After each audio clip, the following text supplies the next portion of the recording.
Hello friends, मैं चेतन क्षीरसागर आप सबका स्वागत करता हूं आपके ही YouTube channel knowledge factory EHS में। दोस्तों, हमने पिछली वीडियो में देखा कि मॉक ड्रिल क्या होती है और मॉक ड्रिल के पर्पसेस क्या रहते हैं। तो दोस्तों, आज के इस वीडियो में हम लोग जानने वाले हैं कि हमें मॉक ड्रिल क्यों करनी पड़ती है, मॉक ड्रिल के बेनिफिट्स क्या है और मॉक ड्रिल कैसे करते हैं। तो चलिए आज के इस वीडियो को शुरू करते हैं। तो दोस्तों, हम मॉक ड्रिल क्यों करते हैं? Why do we conduct mock drill? हम मॉक ड्रिल हमारे ऑन-साइट इमरजेंसी प्लान को रिव्यू करने के लिए करते हैं ताकि हमारे ऑर्गेनाइजेशन के जो कंसर्न रिस्पॉन्सिबल पर्सन है वो उनकी ड्यूटीज, उनकी जो रिस्पॉन्सिबिलिटीज हैं उसे इफेक्टिवली डिलीवर कर सके, ताकि जब सच में कोई इमरजेंसी हो तो यह रिस्पॉन्सिबल पर्सन अपने रोल्स को, अपने ड्यूटीज को सही तरीके से निभा पाए और इमरजेंसी कंट्रोल करने में हेल्प कर पाए। इसीलिए हम लोग मॉक ड्रिल करते हैं। मॉक ड्रिल के बेनिफिट्स क्या हैं? What are the benefits of mock drill?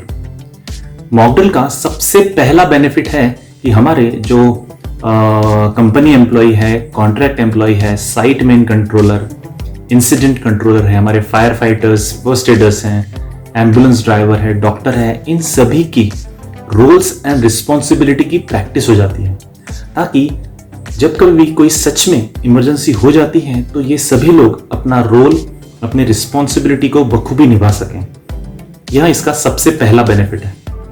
दूसरा बेनिफिट होता है कि हमारे जो इमरजेंसी के इक्विपमेंट है, जैसे fire extinguisher, fire hydrant system, fire alarm system, self content breathing apparatus, foam monitor, ambulance, इन सभी इमरजेंसी इक्विपमेंट का टेस्टिंग हो जाता है और हमें रियल सिनेरियो में यह पता चलता है कि हमारे इमरजेंसी के इक्विपमेंट में क्या कमियां हैं। इन सभी कमियों को हम लोग नोट करते हैं और ये सभी इमरजेंसी इक्विपमेंट को हम लोग वापस सही करके उसी जगह पे वापस रख देते हैं। मॉक ड्रिल का तीसरा बेनिफिट होता है कि हमें इमरजेंसी हैंडल करने में जो मिस्टेक हो जाती है उसके बारे में पता चलता है, जैसे समय पर एम्बुलेंस की चाबी ना मिलना या फिर एम्बुलेंस का साइट पे पहुंचते समय रास्ता ब्लॉक होना। इस तरह की कुछ अनआइडेंटिफाइड जो सिचुएशन होती है उसके बारे में हमें मॉक ड्रिल में पता चलता है, ताकि हम इस अनआइडेंटिफाइड चीजों का कापा ले सके और जब सही में कोई इंसिडेंट हुआ है या कोई इमरजेंसी हुई है तो हम लोग उसे रिपीट ना करें।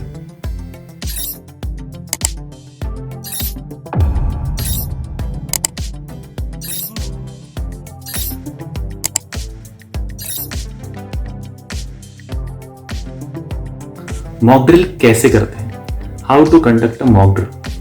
तो दोस्तों, अगर आपको मॉक ड्रिल कंडक्ट करनी है तो सबसे पहली स्टेप होती है कि मॉक ड्रिल का प्लान बनाना। इस मॉक ड्रिल का प्लान बनाते समय हमें सबसे पहले सिनेरियो को डिसाइड करना होता है और यह इमरजेंसी सिनेरियो आपने जो आपके ऑनसाइट इमरजेंसी प्रिपेयर्डनेस प्लान में जो मेजर इमरजेंसीज आइडेंटिफाइड की है उसमें से एक अगर रहता है तो यह आपके लिए बहुत बेनिफिशियल रहेगा। तो इस चीज़ का ज़रूर ध्यान रखें कि आपने मेजर इमरजेंसी जो आइडेंटिफाइड की है उसी सिनेरियो को आप इसमें ऐड करें। सेकेंड स्टेप होती है कि उस मॉक ड्रिल का डेट एंड टाइम फिक्स करना।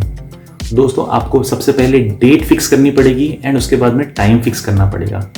टाइम ये डे टाइम हो सकता है या नाइट टाइम भी हो सकता है, जिसे हम लोग साइलेंट आवर्स भी कहते हैं। तो दोस्तों, अगर आप डे टाइम का एंड नाइट टाइम का दोनों समय का अगर मॉक ड्रिल आप प्लान करते हैं तो ये आपके लिए बहुत बेनिफिशियल होगा।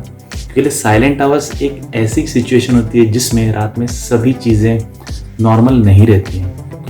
फिर हमें हमारे मॉक ड्रिल के जो पार्टिसिपेंट्स हैं उनके रोल फिक्स करने होते हैं, जैसे फर्स्ट ऑब्जर्वर कौन रहेगा, उसे क्या करना रहेगा, इंजर्ड पर्सन कौन रहेगा, इसके बाद में फर्स्ट एडर कौन है, फायर फाइटर्स कौन है, site main controller, incident controller, इन सभी के रोल्स शिफ्ट में अवेलेबिलिटी के हिसाब से हमें फिक्स करने होते हैं। हमें यह जानना बहुत ज़रूरी होता है कि इसमें फर्स्ट एडर को सभी जानकारी इमरजेंसी कंट्रोल सेंटर में देनी होती है और वो भी इमरजेंसी डायल नंबर पे। तो फर्स्ट ऑब्जर्वर ने अपना नाम, वो कौन से डिपार्टमेंट से बात कर रहा है, कौन से लोकेशन पे उसने इंसिडेंट को देखा है, इंसिडेंट का सीन क्या है, जैसे कि कोई फायर लग गई है या कोई केमिकल स्पिलेज हो गया है।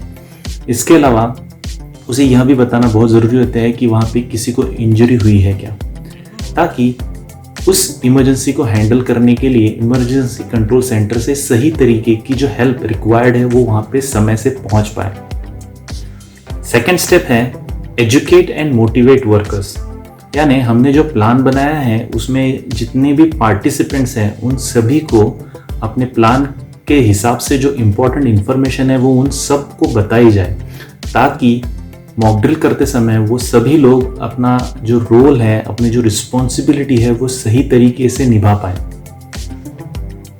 तो दोस्तों आशा करता हूँ आपको ये वीडियो बहुत पसंद आया होगा। मेरे YouTube चैनल को प्लीज़ प्लीज़ प्लीज़ सब्सक्राइब करें, लाइक करें और कमेंट करना ना भूलें। आपको कुछ भी मॉक ड्रिल से रिलेटेड कुछ क्वेरी है, कुछ सवाल पूछने हैं तो प्लीज़ कमेंट बॉक्स में कमेंट करना ना भूलें। Thank you. Knowledge is power to your success.